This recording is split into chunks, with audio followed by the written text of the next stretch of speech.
¿Cómo crees que llegan las ideas a tu cabeza? ¿Cómo sabemos lo que sabemos? Los seres humanos siempre nos hemos hecho esta pregunta: ¿qué significa realmente conocer? Para empezar, hablemos de qué trata el problema del conocimiento. Este se centra en entender la naturaleza, el origen y los límites del conocimiento. Primero entendamos dos conceptos. El sujeto, que está dentro de la esfera psicológica, aprende del objeto, que está dentro de la esfera ontológica, separados, llegando a la conclusión de que el conocimiento es una imagen del objeto creada por el sujeto. Aquí empieza el problema, pues cada persona puede interpretar de forma distinta cómo los diferentes postulados que pretendían resolver esta discusión.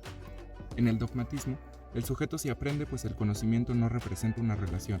Para el escepticismo fundado por Pirrón de Elis, no. Aunque el escepticismo académico afirma que no hay certeza de que nuestro conocimiento concuerde con la verdad, contradiciendo así a Pirrón. Kant, fundador del criticismo, admite que puede existir el conocimiento, pero reflexiona sobre el mismo, examina las afirmaciones que se dan y no las acepta solo porque sí. El pragmatismo de James y Peirce cambia el término verdad por utilidad. Así algo es aceptado si éste es útil para el individuo, la comunidad o la situación. Los sofistas afirmaban que no hay una verdad universal y dividen la realidad en dos, mientras que para el subjetivismo la realidad depende del sujeto, para el relativismo depende del contexto. Pero, ¿de dónde proviene el conocimiento que tenemos? Hay dos posibles respuestas: la razón y la experiencia. Para el racionalismo, la razón es la única fuente de conocimiento. Los juicios tienen como característica la lógica y que son universalmente válidos. En contraposición, el empirismo explica que el humano nace vacío y es la experiencia quien va llenando al humano de conocimiento. Mientras el conocimiento a priori, que significa a partir de lo que procede, nace de la razón, el llamado a posteriori, que significa a partir de lo que viene después, es aquel que se adquiere de la experiencia sin la necesidad del razonamiento. ¿Y realmente existe el objeto? ¿Cuál es su relación con el sujeto? El objetivismo le da el punto a la razón. Así el objeto determina al sujeto. El subjetivismo utiliza los sentidos, donde el sujeto es quien determina al objeto. De aquí podemos ver una clara división entre razón y experiencia, que se irá desarrollando con el tiempo. Comencemos en el siglo XIX con Auguste Comte, principal fundador del positivismo, que intenta dar respuesta a la necesidad de aplicar el método científico para entender los fenómenos naturales. Comte y los positivistas sostienen que el conocimiento válido proviene de la observación y la experimentación científica. Buscan identificar leyes generales a través de métodos empíricos, confiando en la verificación y cuantificación de datos. También existe una separación clara entre hechos y valores, eliminando juicios subjetivos, defendiendo así este método científico como el único medio para adquirir conocimiento verdadero. En 1620, Francis Bacon desarrolló el método inductivo en su obra Novum Organum, proponiendo un enfoque basado también en la observación y recopilación de datos para generar conclusiones generales o predecir el futuro. También introdujo los ídolos de la mente, sesgos que distorsionan la percepción y dificultan el conocimiento verdadero, como los ídolos de la caverna, que se refieren a los prejuicios individuales, o los del foro o mercado, que nacen del lenguaje y la comunicación social. También las tablas de presencia, ausencia y grado, para comparar observaciones, sentando las bases del empirismo y la ciencia experimental moderna.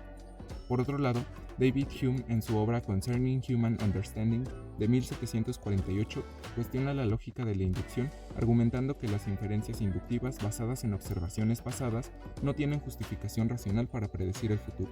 Esta crítica mostró la debilidad del inductivismo como método, influyendo a filósofos como Karl Popper a criticar el positivismo y el inductivismo, después de ver que la ciencia no avanza solo con la acumulación de observaciones.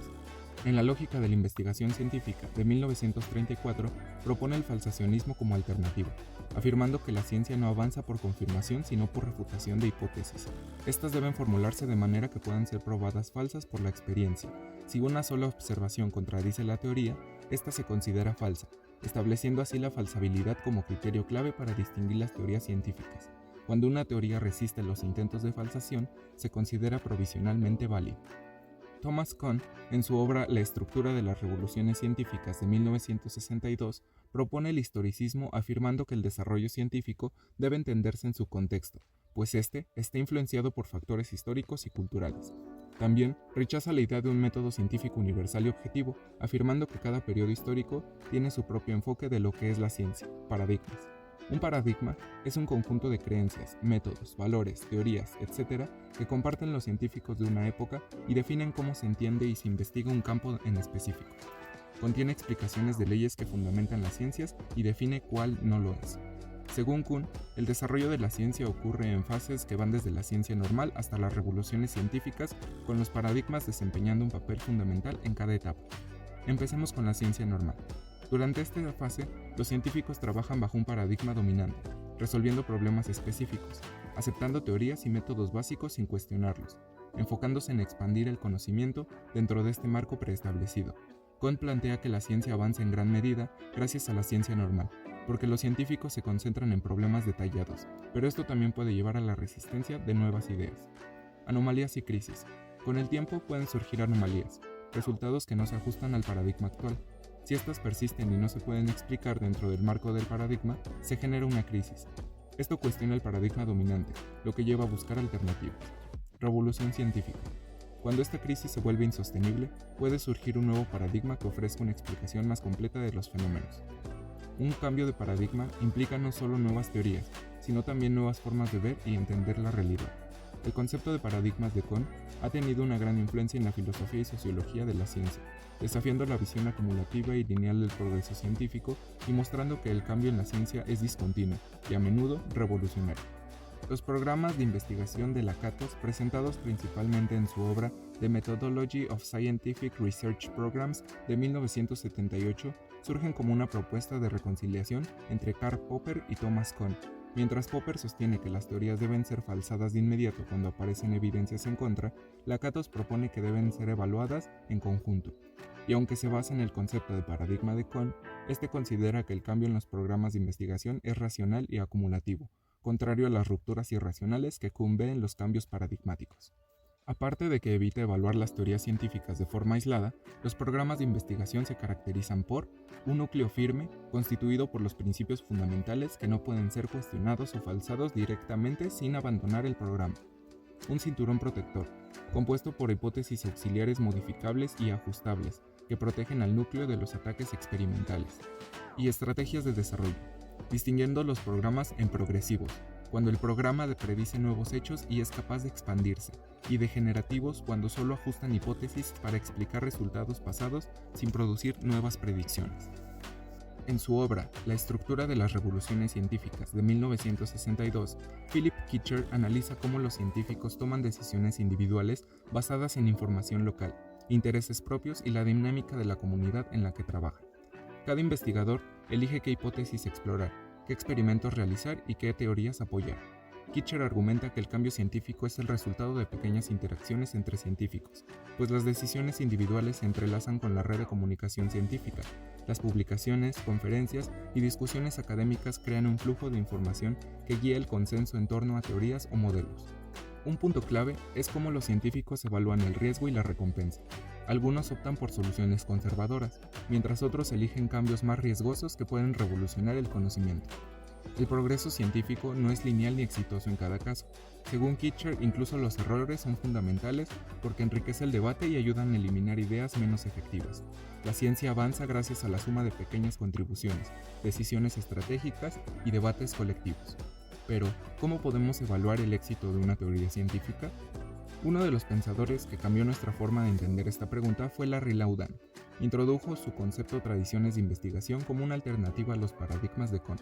Para Laudan, es un marco más amplio que abarca teorías, metodologías y preguntas científicas fundamentales. En un campo como la biología, una tradición de investigación podría centrarse en el estudio de la evolución.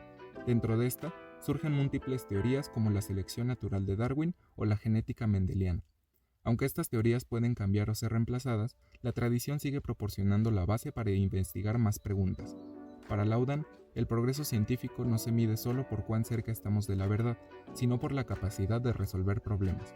También enfatiza la flexibilidad y el dinamismo de la ciencia, pues una tradición no es inamovible, puede evolucionar, adoptar nuevos métodos e incluso fusionarse con otras para avanzar. ¿Alguna vez has oído o visto estas siglas? El cociente intelectual es una medida cuantitativa de la inteligencia que se calcula a partir de pruebas estandarizadas. Su propósito original es predecir el rendimiento académico y medir la capacidad de resolver problemas lógicos y abstractos. La prueba fue diseñada por Alfred Binet y Theodore Simon en 1905 para identificar niños con necesidades educativas específicas en Francia. Lewis Terman, quien desarrolló la prueba Stanford Binet, expandió este trabajo por Estados Unidos y popularizó el concepto IQ. Por otro lado, un año antes, Charles Spearman introdujo la idea de factor G o inteligencia general, sugiriendo que existe una habilidad mental subyacente que influye en el rendimiento de diversas tareas cognitivas. Plantea que el IQ puede servir como buen predictor académico y profesional en tareas que requieren razonamiento lógico, pero reduce la inteligencia a un solo número, lo que subestima otras habilidades o talentos. En contraste con el modelo del IQ, Howard Gardner, en 1983, propuso la teoría de las inteligencias múltiples. Sugiere que la inteligencia no es una capacidad unitaria, sino una serie de habilidades específicas y contextuales. Cada persona posee un perfil único de inteligencias, y el éxito depende de cómo estas habilidades se desarrollan y utilizan dependiendo del contexto. Gardner identifica 8 tipos de inteligencia: lógica matemática, habilidad para resolver problemas y razonar de manera lógica; lingüística, capacidad para utilizar el lenguaje de forma efectiva; espacial, habilidad para visualizar y manipular objetos en el espacio; corporal kinestésica, habilidad para usar el cuerpo para expresarse o crear productos; musical, sensibilidad hacia los ritmos, tonos y música; interpersonal, habilidad para entender y relacionarse con otras personas; intrapersonal, capacidad de autoconocimiento y reflexión; naturalista, sensibilidad hacia el entorno natural y sus elementos. Robert J. Sternberg ha criticado esta teoría, argumentando que algunas de estas inteligencias son más bien talentos o habilidades y no cumplen con los criterios necesarios para ser considerados como inteligencias en un sentido estricto.